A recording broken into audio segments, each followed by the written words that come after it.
오늘 이 시간에 이렇게 또 많이 함께 해주셔서 감사한 마음이 큽니다. 원래 가을 사경에는 강사 목사님을 모시는 경우가 많은데 올해는 제가 이렇게 가을 사경에 강사로 서게 되었습니다. 이번 제가 항상 집회 이렇게 앞두고 있으면 주보나 아니면 현수막에 이렇게 그 설교 제목, 본문 미리 한두 주 전에 다 이렇게 알려드리고 했는데 이번에는 그러질 못했습니다. 괴로운 자에게 응답하시는 하나님이라는 주제를 가지고 그래 보자. 그러면 어떤 괴로운 자가 있었는지, 왜냐하면 3일 집회니까 설교 3편, 그러니까 한 3명 정도 이렇게 간추려서 말씀을 전하자 생각하고 성경의 인물들을 생각해 봤는데 다 괴로웠더라고요. 하나님이 위로해 주지 않았으면 다 죽었을 인생들인 겁니다. 그래서 설교를 이렇게 줄기를 잡지 못해 미리 알려드리지 못한 것이 아니라 너무나 다 괴로웠어요. 여러분들에게 다 알려드리고 싶은 그러한 사람들이 가득한 겁니다. 그래서 성도님 여러분, 이번 집회에 조금 산만할 수가 있는데 제가 성경 어느 인물이 되었든 이렇게 그냥 생각나면 그 사람들의 이야기를 가지고 와서 말씀의 은혜를 나누려고 합니다. 그리고 오늘은 먼저 이 믿음의 사람들을 위로해 주시는 하나님, 하나님이 어떤 면에서 위로해 주시는 분인지 그 부분을 먼저 함께 살펴보려고 합니다. 그 고린도 교회는 사도 바울이 가장 애정을 많이 쏟은 교회 중 하나였죠. 그러나 그 교회에는 여러분 잘 아시다시피 문제가 너무나 많았습니다. 바울은 고린도 교회 안에서 일어나는 심각한 문제를 해결하기 위해서 편지를 보냈는데 그 서신이 바로 고린도 전서 말씀입니다. 자, 고린도 교회의 상황은 바울의 서신을 받은 후에도, 그러니까 우리가 알고 있는 고린도 전서 그 편지를 받은 후에도 그렇게 쉽게 해결되지가 않았습니다. 그래서 바울은 우리가 오늘 이렇게 펼치고 있는 본문인 고린도 후서를 기록하여 고린도 교회에 또다시 보내게 됩니다. 우리는 내가 정말 사랑하고 있는 어떤 것에 문제가 생기게 되었을 때, 사람이 되었던 어떤 일이 되었던, 내가 정말 사랑하는 사람이나 어떤 일에 문제가 생기게 되었을 때 마음이 찢어질 것처럼 아파하며 괴로워하게 됩니다. 바울이 고린도 교회에 보낸 서신을 읽어보면은요, 그가 고린도 교회를 얼마나 사랑하고 있는지를 알 수 있죠. 그 정도로 어떤 나쁜 일이 교회에서 일어나고 있으면 오늘날 과격하게 교회 개혁을 하려는 분들은 그 정도 문제가 아니면 교회 문 닫으라고 하죠. 다 싹 다 갈아치라고 그러고 다 잘라내버리라고 하고 할 텐데, 근데 바울은 그러지를 않습니다. 고린도 교회를 얼마나 사랑하고 있는지 그 고린도 교회에 보낸 편지를 읽어보면 우리가 알 수가 있습니다. 고린도 교회에서 일어나고 있는 여러 가지 문제로 인해 바울의 마음이 많이 괴로웠을 것입니다. 여러분 마음을 너무나도 괴롭게 하는 어떤 상황을 만나게 되었을 때 어떤 마음을 갖게 되시고 또 어떤 말을 하게 되십니까? 마음이 괴로웠을 바울이 어떤 말로 고린도 후서를 시작하는지 2절을 보시길 바랍니다. 2절에 보시면 함께 읽어볼까요? 고린도 후서 1장 2절을 함께 읽습니다. 시작. 하나님 우리 아버지와 주 예수 그리스도로부터 은혜와 평강이 있기를 원하노라. 아멘. 자, 바울은 자신에게 괴로움을 주는 그 환경을 향해서 이 고린도 교회가 바울에게 얼마나 마음이 아팠겠어요. 애들 키우면서 제일 속상한 게 지들끼리 진짜 심하게 싸울 때는 부모 마음이 너무 아픕니다. 근데 이 바울이 자기의 정말 마음을 다 쏟고 있는 그 교회에서 그런 일들이, 이런저런 나쁜 일들이 일어나니까 이거는 바울에게 생각만 해도 괴로움을 불러일으키는 그런 모습이죠. 그런데 바울은 자신에게 괴로움을 주고 있는 그 환경을 향해서 하나님 아버지와 예수 그리스도로부터 오는 무엇을요? 은혜와 평강을 아주 가득 기대하고 있는 모습을 보여줍니다. 내가 볼 때에는 답이 전혀 없는 상황, 내가 생각할 때에는 해결하기 힘든 괴로운 상황이지만 이 모든 일들 가운데에도 하나님께서 작정하신 일이 이루어질 줄로 바울은 믿고 있었던 것입니다. 하나님의 은혜와 평강을 바라고 있는 바울이 이제 이어지는 3절과 4절에서 하나님께 찬송을 올려드리죠. 3절 4절 보시면 찬송하리로다. 그는 우리 주 예수 그리스도의 하나님이시요 자비의 아버지시요 모든 위로의 하나님이시며 우리의 모든 환난 중에서 우리를 위로하사 우리로 하여금 하나님께 받는 위로로서 모든 환난 중에 있는 자들을 능히 위로하게 하시는 이시로다라고 말씀합니다. 지금 읽은 이 본문 3절 두 번이나 읽었는데 본문 3절에 보면 바울은 하나님을 그냥 위로의 하나님도 아니고 모든 위로의 하나님이라고 부릅니다. 그리고 4절에서는 모든 위로의 하나님께서 모든 환난 중에서 사도 바울과 그 일행을 위로해 주셨고, 그리고 하나님의 위로를 받은 그 사람들을 통하여 모든 환난 중에 있는 사람들을 또한 위로하게 하신다라고 간증합니다. 우리가 읽은 본문에서 반복되고 있는 핵심 단어는 위로라는 말이죠. 위로 또는 위로하다라는 단어는 신약 성경에 31번 정도 나오는데 31번 나오는데 그 중에 바울 서신에서 25번 나타납니다. 그리고 그 25번 중에 무려 17번이 고린도 후서에 나타났는데 고린도 후서 1장 3절부터 11절에서 10번이나 나오고 있습니다. 그러므로 고린도 후서는요, 위로의 서신이고 그 중에서도 고린도 후서 1장은 위로의 장이다라고 말할 수 있다는 겁니다. 위로하는 말씀으로 가득한 것은 위로받아야 하는 상황에 있기 때문이죠. 그러니까 아무 괴로운 일이 없는데 위로 이렇게 얘기하지는 않았겠죠. 이거는 너무나 위로가 필요한 상황에 있기 때문에 바울이 반복해서 위로에 관해 말을 하고 있는 겁니다. 다시 말하면 고린도 후서가 위로의 서신이라는 것은 하나님의 위로를 받아서 극복해야 하는 고난과 괴로움이 있었다는 겁니다. 고린도 후서 1장에서 하나님의 위로를 말하고 있는 바울은 바로 그 다음 장 2장 4절에서 내가 마음에 큰 눌림과 걱정이 있어 많은 눈물로 너희에게 썼노니라고 말합니다. 신약 성경에서 고난이나 고통을 뜻하는 단어가 이 단어도 한 45번 정도 나온다고 하는데 바울 서신에서 24번 나옵니다. 자, 그 중에 9번이 고린도 후서에 나오는데 고린도 후서 1장 3절부터 11절에서 3번이나 등장합니다. 그러니까 고린도 교회 성도들과 사도 바울에게는요, 하나님의 위로를 받지 않고는 견딜 수 없는 고난과 괴로움이 있었던 것입니다. 1세기 고린도 교회 성도들과 바울에게 하나님의 위로가 꼭 필요했던 것처럼 21세기를 살아가는 우리들 또한 하나님의 위로가 꼭 필요합니다. 바울 사도가 위로하시는 하나님에 대해 알려주고 있는 오늘 본문의 말씀은요, 우리에게 꼭 필요한 말씀이라는 것이죠. 고린도 후서 1장에는 사도 바울이 고난과 위로에 대해 알려주고 있는 매우 중요한 가르침이 있습니다. 그 가르침을 한 3가지 정도로 요약을 해서 오늘 이 시간 여러분들과 나누려고 하는데, 첫째, 하나님께서 주신 사명을 감당하기 위해서 당하는 고난이 있습니다. 본문 5절 상반절에 보면 그리스도의 고난이 우리에게 넘친 것 같이라고 말씀합니다. 자, 그리스도의 고난이란 그리스도를 위해서 받는 고난, 즉 그리스도를 기억하면서 참는 고난을 의미하는 것으로 볼 수 있습니다. 하나님께서는 바울에게 너는 이방인의 사도가 되어서 소아시아 모든 이방인에게 복음을 전파하고 교회를 세우라는 아주 특별한 사명을 주셨습니다. 그런데 그 사명을 수행하기 위해 바울은 너무나도 괴로운 일들을 당하게 됩니다. 바울이 가는 곳마다 유대인들의 방해가 있었고, 그 어떤 사람이 나를 방해하는 게 얼마나 힘든 일입니까? 얼마나 막 화가 나는 일이에요.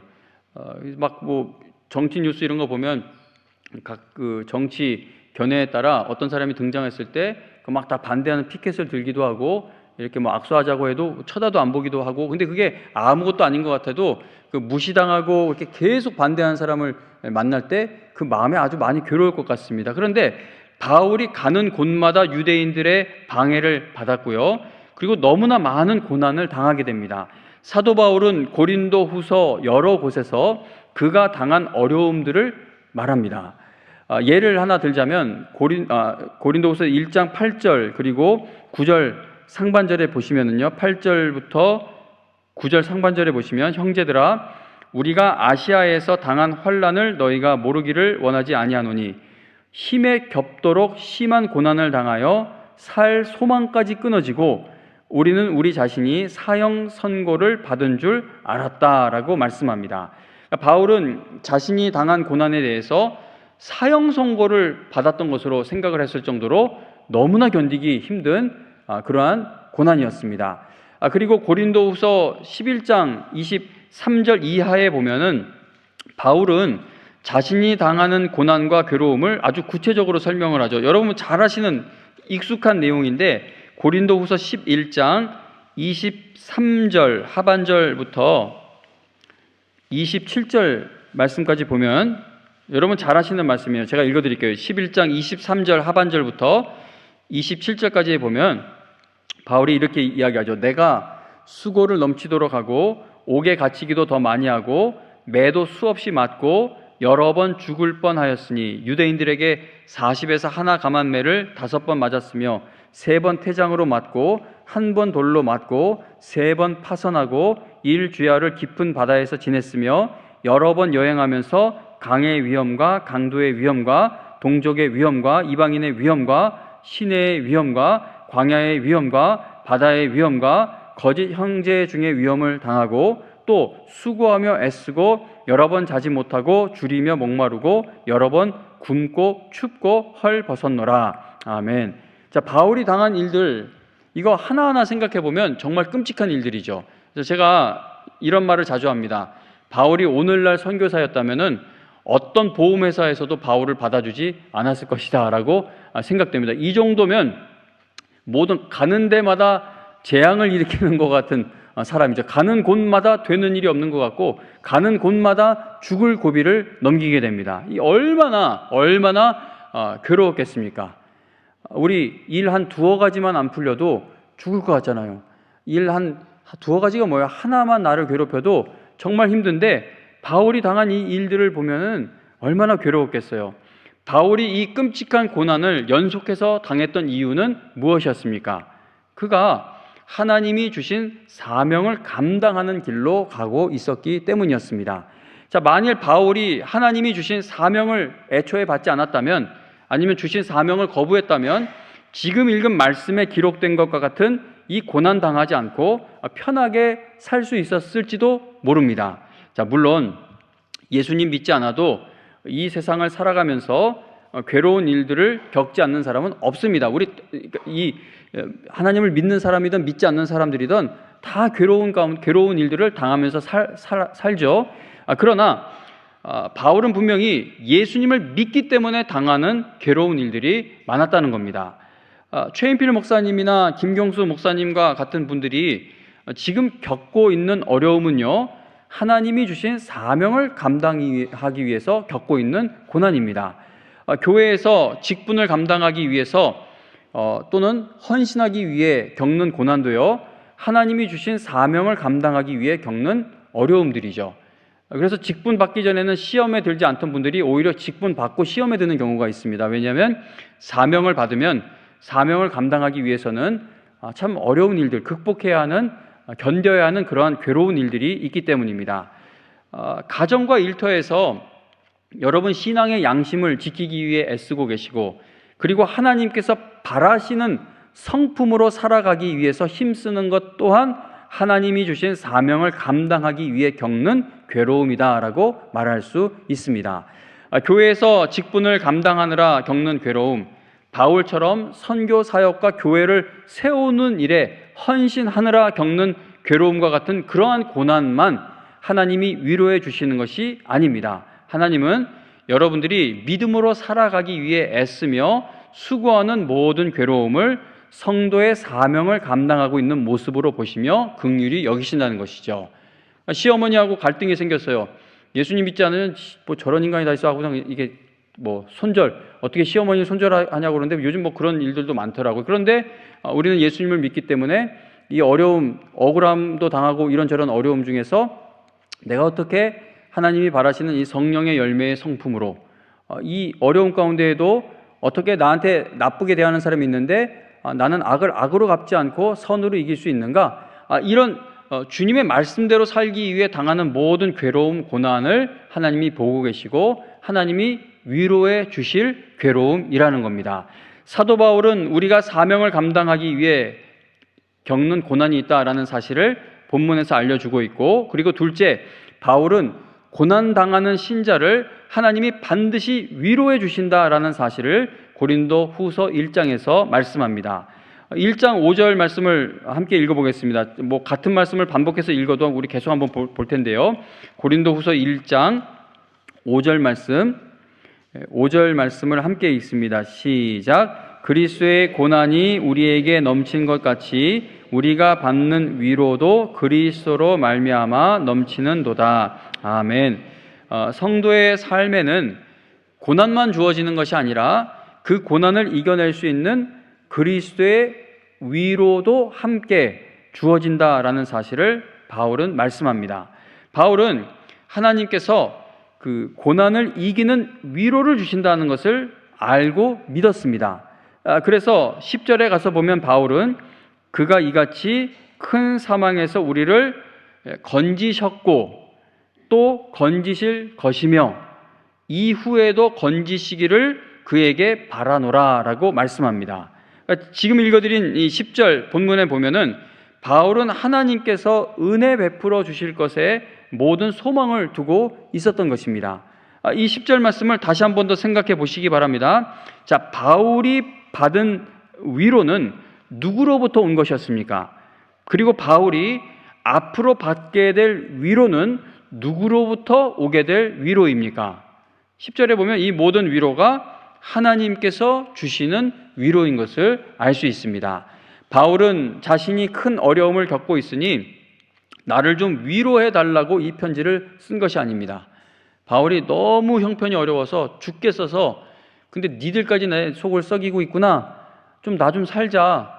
그러면서 막 내가 이렇게 다니다가 이렇게 얻어터지고 저렇게 얻어터지고 이렇게 죽을 뻔하고 땅으로 가도 죽을 것 같고 바다로 가도 죽을 것 같고 어딜 가도 그런 일 당하고 그러니까 내가 정말 죽겠으니까 너희들이라도 좀 나를 위로해 주면 안 되겠냐. 어떤 그런 우울감의 이 편지를 쓴 것이 아닙니다. 바울은 자신이 너무나도 큰 고난과 괴로움을 겪었지만 하나님의 자비와 위로로 그 모든 일들을 이겨내고 있고 그래서 이겨내게 될 것이다 라고 이 편지에 쓰고 있는 것입니다. 오래전에 제가 신학생 때 성도님들이 내 어려움을 알아주지 않는다고 너무나도 서운해하던 동료 사역자를, 제 친구 전도사를 본 적이 있습니다. 맨날 이렇게 막 그 어려움을 얘기하더라고요. 자기가 교회에서 이렇게 돌보았고 했는데 내가 이렇게 하는 거 성도들이 알겠어 막 계속 그 이야기를 하던 사역자를 본 적이 있습니다. 그리고 또 교역자가 내 어려움을 알아주지 않는다고 막 화를 내는 성도들도 많이 보았습니다. 제가 예전에 섬기던 교회 전도사인데 성도님들이 막 찾아와서 우리 목사님 한 번도 나 전화 신방한 적도 없다고 그러면서 근데 이번에 따지려고 전화 한 번 하셨다고. 전도사님 저한테 그걸 얘기를 하면은 저는 어떻게 할 바를 모르겠더라고요. 그래서 사역자도 그렇고 성도들도 그렇고 자기의 괴로움을 돌봐주지 않는 것에 대한 그런 서운한 마음을 가진 사람들이 많습니다. 직분을 열심히 감당하고 있는데 성도들이 내 부족함만 지적하고 있고 도와주지 않는 것에 대해 그러한 현상이 너무나 괴로워서 나 이제 직분 감당 못하겠다고 내려놓는 경우도 자주 봅니다. 예전에 전도사 시절에는 동료 사역자들끼리도요, 전도사가 많잖아요. 좀 이렇게 부서가 왕성하면 동료 사역자들끼리 너는 왜 나를 적극적으로 안 도와주냐고, 내가 어려운 게 안 보이냐고 하면서 진짜 거의 주먹 다짐까지 가려고 하는 것을 본 적이 있습니다. 성도님 여러분, 우리가 고통당할 때 다른 것을 의지하기 이전에 모든 위로의 하나님을 가장 먼저 찾고 의지해야 합니다. 자, 이 사실을 잊어버리면요, 제가 지금 앞서 말씀드린 전도사들 또 성도님들 또 교역자 이런 사람들처럼 말씀드린 이런 경우처럼 위로의 하나님을 가장 먼저 찾아야 한다는 그 사실을 잊게 되면 받은 사명을 끝까지 감당하지 못하게 되고 믿음의 경주를 뛰지 못하게 되어버립니다. 물론 고난을 이겨내기 위해서 세상의 여러 가지 도움도 얻어야 하고 그리고 사람을 의지할 필요도 분명히 있습니다. 그러나 시편 기자가 고백하는 것처럼 우리의 도움은 천지를 지으신 여호와께로부터 온다는 사실을 절대 잊어서는 안 된다는 겁니다. 사도 바울도 교회와 성도들에게 기도 부탁했어요. 분명히 나를 위해 기도해달라고 했고 복음 전하는 것에 있어서도 내가 담대하게 복음 전하게 위해서 성도들의 기도를 부탁하는 그런 말씀들도 있고 그리고 바울 같은 사람도 자기를 마중 나온 성도들을 보면서 내가 마음이 회복되었다라는 그러한 의미가 담긴 고백을 하기도 했습니다. 그래서 우리가 다른 것으로부터 위로받고 힘을 얻는 거 그거 분명히 필요한 일입니다. 그러나 바울이 사람들에게 그렇게 많이 시달리고 또 아무도 그를 돕지 않는 것 같은 상황에서도 그래도 끝까지 믿음으로 나아갈 수 있었던 것은 그가 궁극적으로 의지하는 것은 오직 하나님이었기 때문이라는 겁니다. 본문 9절을 보시기 바랍니다. 9절 말씀 한 목소리로 읽어보겠습니다. 9절 함께 읽습니다. 시작. 우리는 우리 자신이 사형 선고를 받은 줄 알았으니 이는 우리로 자기를 의지하지 말고 오직 죽은 자를 다시 살리시는 하나님만 의지하게 하심이라. 아멘. 자, 지금 읽은 말씀 보시면 바울이 그렇게 많은 괴로움을 견뎌내고 마치 사형 선고 받은 것 같은 그런 일들도 견뎌내고 이겨낼 수 있었던 비결은 무엇입니까? 바로 하나님만 의지한 것에 있다는 겁니다. 하나님만 의지하는 것이 바로 신앙의 핵심인 것이죠. 성도님 여러분, 왜 예배 드리러 나오는 일에 게을러지는지 아십니까? 왜 기도하지 않는지 여러분 아십니까? 하나님을 의지하지 않기 때문에 그러한 현상이 나타나는 겁니다. 하나님을 믿는다라는 것은 하나님만을 의지한다라는 고백과도 같습니다. 성경이 가르치는 믿음은요, 우리의 전 생애를 하나님께 의지하는 것이죠. 그래서 믿음의 조상이라고 하는 그 아브라함에서부터 쭉 그 믿음의 인물들, 선지자들, 그리고 신약 성경에 와서 사도들 전부 보면은 하나님이 계속 뭘 쳐서 다듬고 가시는 과정을 보면 하나님만 의지하게 하시는 그 훈련을 시키시죠. 아무리 이삭이 귀한 아들이라도 이삭을 의지하는 것이 아니라 그 이삭을 주신 하나님만을 의지하는 것이 아브라함에게 필요했던 것이고, 야곱이 아무리 하나님이 주신 복을 받아 큰 부자가 되고 자식도 엄청 많이 얻고 그래도 하나님 의지하지 않으면 형을 만날 수 없는 것이 신앙이고, 그런 식으로 성경의 모든 인물들을 보면 전 생애를 하나님을 의지해야 한다라는 것을 우리에게 보여줍니다. 그래서 신앙생활하면서 가장 복된 것 중에 하나가 무엇이냐면 나의 한계와 연약함을 깨닫고 하나님 앞에서 인정하게 되는 것입니다. 고린도 후서 12장에 보면은요, 사도 바울은 육체의 가시를 없애달라고 3번이나 하나님께 간구를 하죠. 그러나 하나님은 바울이 원하는 대로 응답해 주지 않으십니다. 그 대신 하나님은 바울에게 내 능력이 약한 데서 온전하여 짐이라 라는 그 말씀을 주십니다. 한번 고린도 후서를 펴고 있으니까 함께 한번 볼까요? 고린도 후서 12장 9절과 10절 12장 9절 고린도 후서 12장 9절과 10절 말씀, 제가 오늘따라 성경을 계속 같이 많이 읽는 게 저녁 시간 피곤하실 것 같아서 한 번이라도 더 말씀을 같이 읽으면 다시 이렇게 어디로 가려던 정신이 돌아오지 않을까 해서 같이 읽습니다. 고린도 후서 12장 9절과 10절 함께 읽습니다. 시작. 나에게 이르시기를 내 은혜가 네게 족하도다. 이는 내 능력이 약한 데서 온전하여 짐이라 하신지라. 그러므로 도리어 크게 기뻐함으로 나의 여러 약한 것들에 대하여 자랑하리니 이는 그리스도의 능력이 내게 머물게 하려 함이라. 그러므로 내가 그리스도를 위하여 약한 것들과 능욕과 궁핍과 박해와 곤고를 기뻐하노니 이는 내가 약한 그때의 강함이라. 아멘. 바울이 나의 여러 약한 것들에 대하여 자랑하겠다라고 한 것은 이건 주님만 자랑하겠다라는 고백과 마찬가지입니다. 내가 약한 그때의 강함이라라는 이 말씀은 내가 고난에 짓눌려 이 괴로움에 붙들려 내가 더 이상 어떻게 할 수 없을 때 그때 오히려 주님이 일하시기 시작하신다라는 그러한 의미의 고백입니다. 19세기 유명한 설교자였던 찰스 스펄전 목사님의 시편 91편 주석에 나오는 스펄전 목사님 그 개인 이야기, 목사님의 이야기를 하나 읽어드리겠습니다. 1854년 스펄전 목사님이 사역했던 런던에서 이제 수많은 사람들이 콜레라에 걸리게 됩니다. 스펄전 목사님이 심우하던 교회에도 많은 환자들이 발생해서 스펄전 목사님은 거의 매일 장례식을 치러야 했다고 합니다.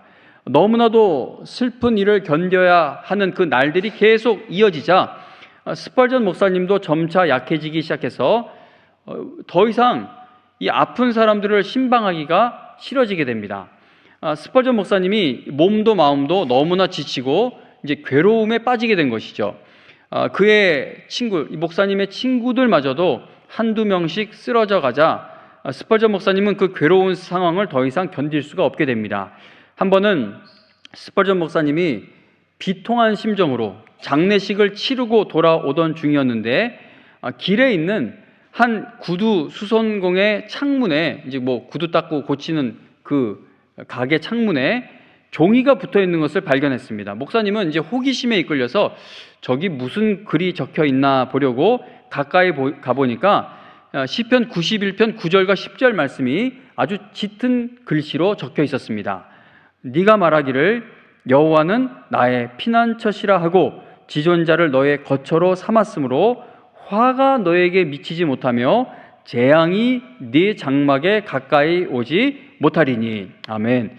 이 말씀을 읽은 스펄전 목사님은 너무나 큰 위로를 받게 되어 그의 마음에 갑자기 평안함이 되살아나게 되었다고 합니다. 그래서 목사님은 다시 힘을 내어 병든 자들, 죽어가는 사람들을 신방할 수 있게 되었습니다. 스펄전 목사님은 자신의 이러한 경험을 간증하면서 그가 쓴 시편 91편 주석에서 이렇게 고백합니다. 이름 모를 그 구두 수선공을 움직여서 그 구절을 창문에 붙이게 하신 주님의 섭리에 저는 너무도 감사했습니다. 그 놀라운 능력을 기억하며 나의 주 하나님을 찬양합니다. 성도님 여러분, 스펄전 목사님 같은 분이 시편 91편의 말씀을 처음 읽지는 않았겠죠. 설교의 황태자라고 불리는 분이에요. 이 어마어마한 설교자입니다. 성경을 창세기서부터 요한계시록까지 꿰뚫고 있는 그러한 분입니다. 그러니 시편 91편의 이 말씀을 처음 읽는 말씀은 아니었을 것입니다. 이미 다 알고 있는 말씀이었고, 그리고 스펄전 목사님 같은 경우는 시편 그 강해 설교도 아주 꼼꼼히 설교했던 걸 보면 이것도 아마 설교를 했던 본문이었을지도 모릅니다. 그런데 그가 인생에서 가장 힘든 시간을 지나고 있을 때 그 말씀이 새롭게 깨달아지게 된 이유는 무엇입니까? 하나님의 말씀은 우리가 약할 때 강하게 역사하시기 때문인 것이죠. 그래서 아브라함, 야곱 이 사람들 다 보면은요, 하나님이 처음에 주신 말씀이 있어요. 나중에 가서 하나님이 딴소리 하셔서 또 다른 말씀을 주신 게 아니라 처음부터 주신 말씀 붙들고 가다가 막 흔들리고 연약해지고 하다가 하나님이 가장 외로울 때, 힘들 때 찾아오셔서 그 똑같은 말씀을 조금 더 풀어서 아니면 조금 바꿔서 주실 때 그들에게 그 말씀이 아주 큰 힘이 됩니다. 왜냐하면 하나님의 말씀은 우리가 약할 때 강하게 역사하시기 때문입니다. 그래서 저는 힘든 일을 겪을 때 잠시 예배에 나오지 않겠다고 하시는 분들을 볼 때면 너무나도 안타깝습니다. 목사님, 내가 마음이 너무 힘들어요. 이 괴로운 마음이 조금 나아지면 다시 나오겠다고 하는 분들을 만날 때면 정말, 답답합니다. 약할 때 하나님을 찾아야 하기 때문이죠. 아니, 약할 때 하나님 찾아야 되는데, 지금 내가 약해졌으니 다시 회복해서 나오겠다고 하면, 그거 어디 가서 회복을 할 수가 있겠습니까? 괴로울 때 하나님 만나 위로받지 못하면 도대체 어디 가서 위로받을 수 있느냐는 것이죠.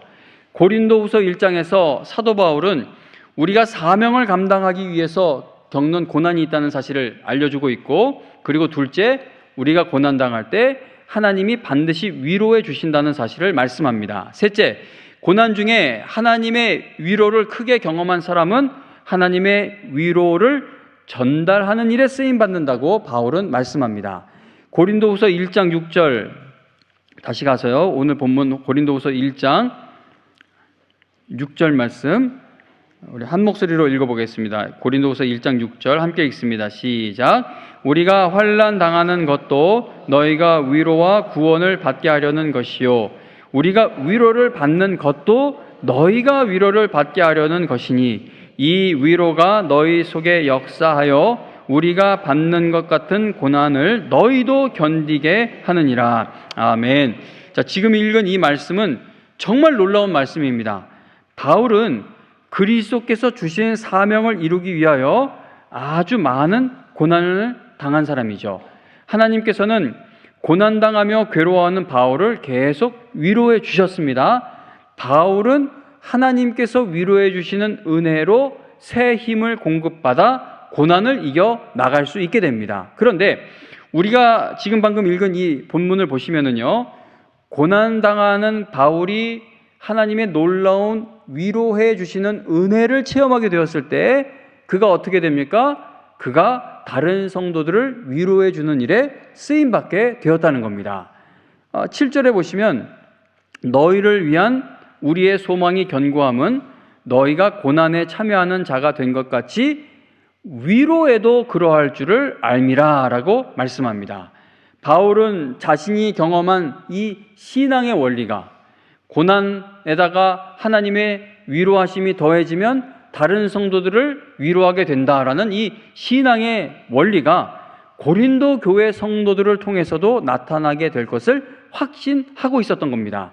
고난과 괴로움을 많이 당하고 있던 바울이 어떤 신앙의 원리를 깨달은 것이죠? 나의 고난에 하나님의 위로가 더해지면, 임하면 나도 하나님의 위로를 전달하는 일에 쓰임 받게 된다는 신앙의 원리를 바울은 확실하게 체험한 것입니다. 그래서 바울은 고린도 교회 성도들이 바울의 고난에 참여할 뿐만 아니라 바울처럼 하나님의 위로를 받아서 그들 역시 하나님의 위로를 전달하는 성도들이 될 것을 말씀하고 있는 것입니다. 성도님 여러분, 하나님의 위로를 체험한 성도는 괴로워하고 있는 성도들을 위로해 주는 일에 쓰임받게 됩니다. 그러니까 지금 이 말을 좀 뒤집어서 말해보면요, 내가 교회 안에서 아파하고 있는 다른 성도들을 봐도 뭐 전혀 관심도 가지 않는다거나 나는 누구를 위로해 주는 일에 쓰임받을 수 있는가, 그걸 고민하고 그거에 대한 그 기도가 없다면 나는 지금 하나님께 위로받는 대신 다른 것을 의지하며 살고 있다는 말이 되기도 합니다. 그렇죠. 왜냐하면 하나님께 위로를 받으면 다른 사람을 위로해 주는 일에 쓰임을 받게 되는데 지금 내 마음에, 내 심령에 다른 사람을 위로해 주는 것에 대한 요만큼도 관심이 없고 뭐 그거에 대한 하나님 앞에 구하는 마음도 없다면 나는 과연 하나님께 위로를 받고 있는가? 그것을 한번 살펴볼 필요가 있는 겁니다. 방금 읽은 7절에 보면 바울은 고린도 교회 성도들이 위로받고 위로하는 일에 쓰임 받게 될 것에 대한 소망이 견고하다라고 표현합니다. 신약 성경에서 소망이라는 말은 그냥 단순히 희망사항을 의미하는 것이 아니라 분명히 일어날 일을 확신하며 기다리는 것을 뜻합니다. 우리의 삶에는 육체적인 고난, 자연적인 재해, 또 여러 가지 질병, 어떤 경제적 어려움, 인간관계에서 오는 문제와 스트레스 등 괴로움을 주는 일들이 일생 멈추지 않습니다. 바울도 그러한 고통을 겪었죠. 바울이 수많은 고통 속에서 분명히 깨닫게 된 것은 하나님의 자녀된 성도들이 이 땅에서 겪는 고난은 절대 허무하게 끝나지 않을 것이고 오히려 하나님께서 모든 고난조차도 다 합력하게 하셔서 선이 이루어지도록 인도해 주실 것을 그는 확신하였습니다. 성경에서 믿음하면 빼놓을 수 없는 인물들을 한번 생각해 보시기 바랍니다. 믿음하면 빼놓을 수 없는 인물도 뭐 각자 떠오르는 사람들이 있을 것 같은데요. 그 사람들이, 믿음의 사람들이 하나님께 크게 쓰임받는 그 자리에까지 가게 된 것이 계속 좋은 일만 일어나고 아주 꽃길 걷는 그러한 길만 열려서 하나님께 영광 돌리는 그러한 자리에 가게 된 것이 아니라 계속 고난당하는 일들이 겹치고 겹쳤는데 하나님이 그 고난을 합력시키셔서 선을 이루어가도록 인도해 주셨던 겁니다. 고난당하지 않은 사람이 없고 괴로워하지 않은 사람이 없습니다. 성경에 보면은요, 예수님도 이 땅에 인간의 몸을 입고 오셨을 때 너무나 많은 고난과 괴로운 일들을 당하셨죠. 십자가에 달리셨을 때 비로소 고난이 시작된 것이 아닙니다. 우리가 고난주간이라는 그 절기를 지키는데 예수님은 그 마리아 태중에 오신 것부터가 고난이었습니다. 엄마 그 태중에 있을 때 별의별 소문 다 있었죠. 그 처녀가 임신했으니까 아주 좋지 않은 말들도 하고, 그 얼마나 모욕적이에요, 그죠? 예수님이 고난 주간에만 고난이 시작된 것이 아니라 이 땅에 오신 그 순간, 그 이전부터 물론 하나님이 계속 마음 아파하시는데 예수님의 공생의 이 땅에서의 삶을 보면 이 땅에 엄마 뱃속에 계신 그때부터가 고난의 시작이라고 볼 수 있습니다. 그러나 우리 주님은 늘 하나님 아버지의 위로함을 받으시며 십자가 지는 사명을 끝까지 감당하시는 모습을 우리에게 보여주십니다. 어제가 종교개혁 기념일이었는데 종교개혁을 일으킨 마틴 루터가 심한 우울증의 고통으로 너무나 괴로워했던 것 아마 거의 다 알고 계실 것 같습니다. 제가 설교 시간에도 너무 여러 번 이것에 대해서 말씀을 해드렸기 때문에 루터가 그 우울증의 고통에서 굉장히 괴로워했다는 것 여러분 아실 줄 아는데, 근데 루터가 어린 시절부터 두려움과 우울감이 컸다고 합니다. 그가 수도원에 들어갔을 때는 끔찍한 생각과 깊은 슬픔 때문에 우울감을 감출 수 없었다고 하죠. 근데 그 우울증이 있으면 그렇게 고립된 데로 들어가면 절대 안 되는데, 진짜 루터는 너무 불쌍해요. 하여튼 우울증을 있는 대로 키우는 곳에 들어간 거죠. 그 수도원에 들어가서 맨날 그 머리 이만큼 깎고 그 들어가서 세상하고 단절돼가지고 먹는 거 똑같고 그 시간 거기 그 고립된 장소에서 그러고 있어야 되는데, 이 우울증을 있는 사람이 거기 들어가 있었으니 그 마음이 얼마나 괴로웠겠습니까?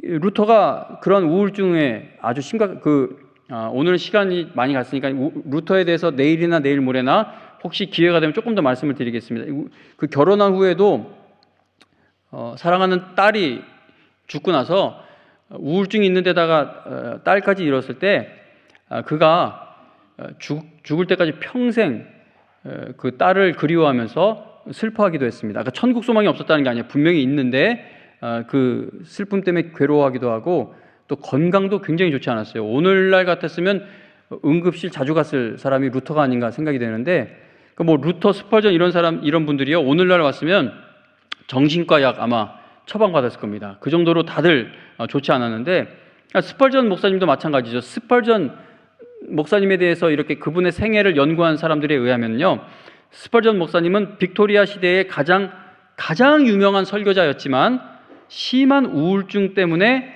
무거운 짐을 지고 있던 사람이기도 했다라고 그렇게 그의 인생을 평가합니다.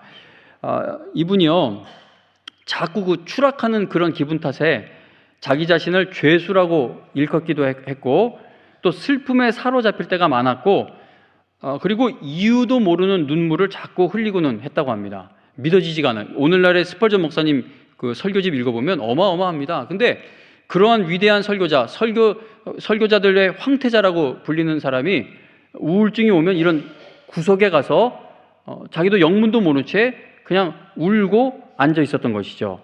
감정 기복이 심한 그를 양극성 장애 혹은 뇌 호르몬 불균형이라고 진단하는 사람들이 있을 정도였습니다.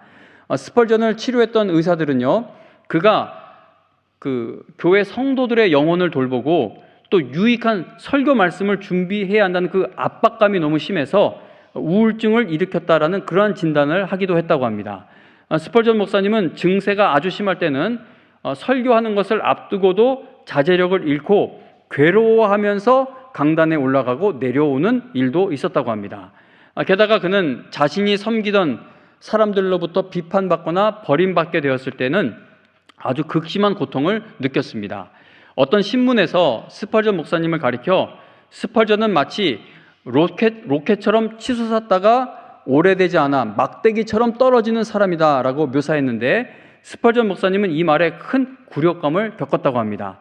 어떨 때는 5주 동안 정신적 우울감에 깊이 빠져 5주면 한 달 넘게 정신적 우울감에 빠져 너무나 아파하기도 했다고 합니다. 그래서 이런 스펄전 목사님이 겪었던 이 아파했던 부분들, 이런 진술을 보면 그분이 우울증으로 인해 얼마나 큰 괴로움을 겪었을지 이게 어느 정도 짐작이 되죠.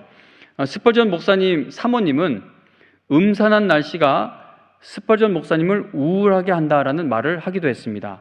그러니까 날씨에 크게 영향을 받았을 정도로 스펄전 목사님은 우울증으로 인해 너무나 괴로워했다는 것입니다.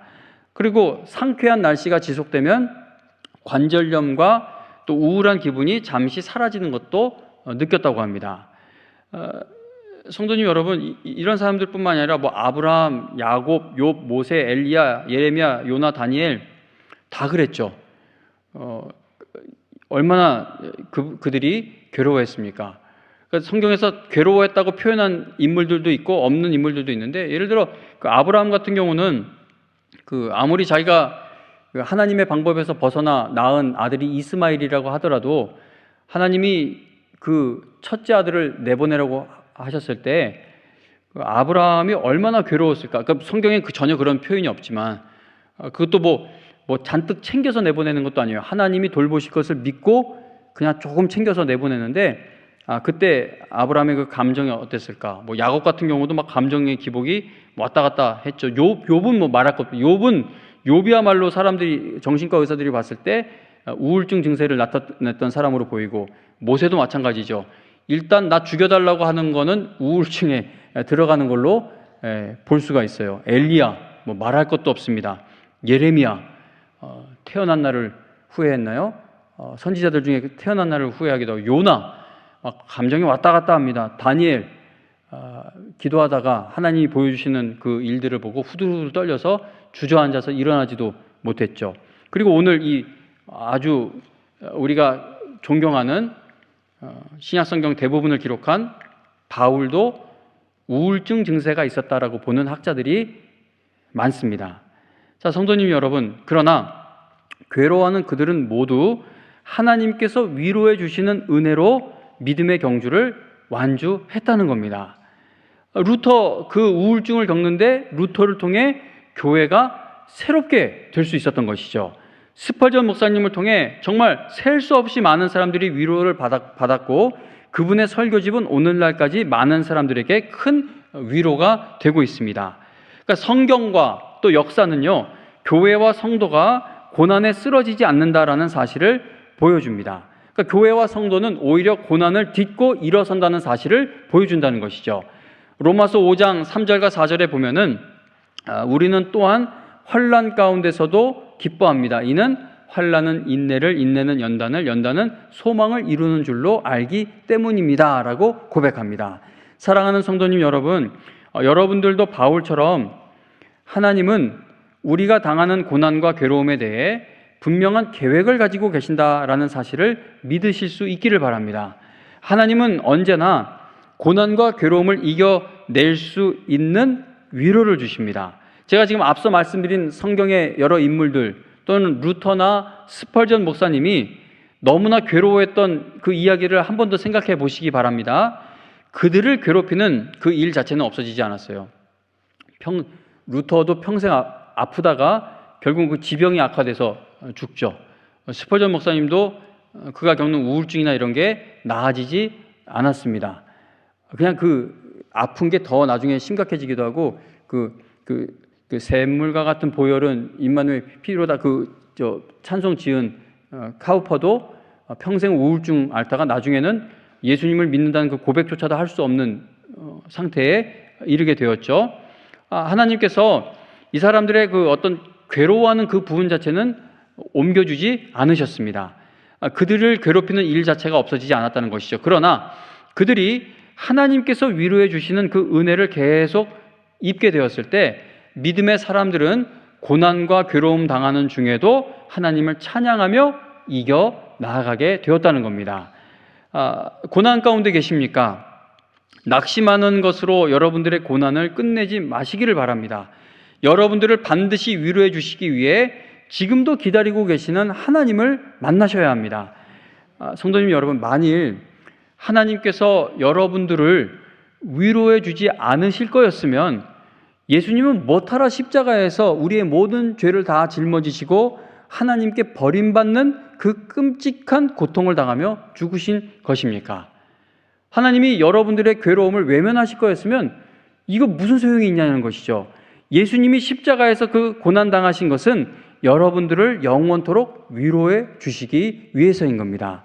자비와 위로의 하나님이 반드시 여러분들의 모든 눈물을 다 닦아주시고 영원한 위로를 얻게 될 그 나라를 지금 예비해 두고 계시다라고 성경은 약속합니다. 성도님 여러분, 하나님은 여러분들을 위로해 주시기를 간절히 바라고 계신다는 것이죠. 그래서 성경은 하나님을 위로의 하나님이라고 우리에게 소개합니다. 하나님은 오늘도 여러분들을 위로해 주시기 위해 이 예배의 자리로 여러분들을 부르고 인도하셨습니다. 고통도 괴로움도 하나님의 다스림을 받는다는 사실을 믿는 사람은 끝까지 희망을 가질 수가 있는 것이죠.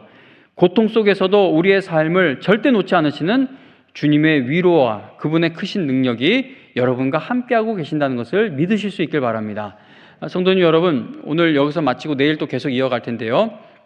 그런데 앞서 말씀드린 루터나 스펄전 목사님이나 성경의 이 인물들이 그러면 하나님의 위로를 어디서 찾았냐? 하나님 말씀에서 찾았죠.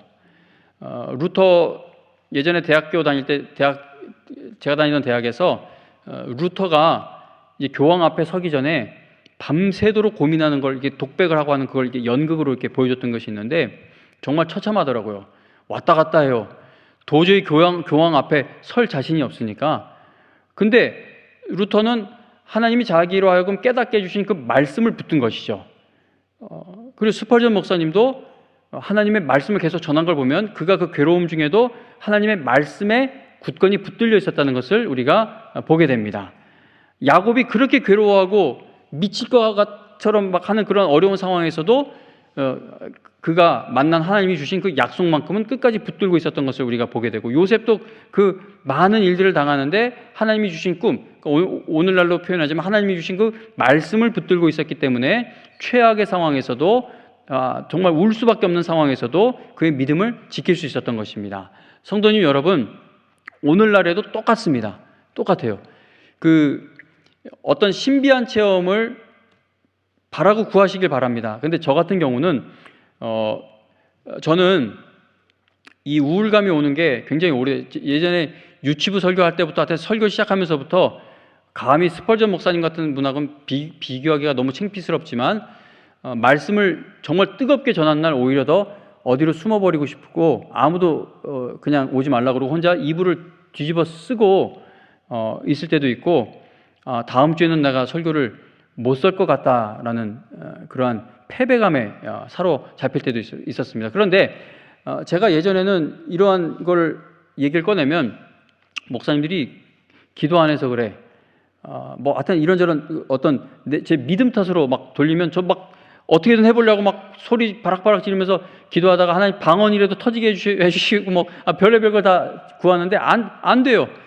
잠깐 되는 것 같은데 또 다운되고, 그러다가 성경의 인물들을 가만히 들여다보니까 이건 다들 막 감정 기복이 왔다 갔다 했던 사람이 한두 사람이 아니고, 저는 그래도 하나님 앞에 죽여달라는 얘기는 안 합니다.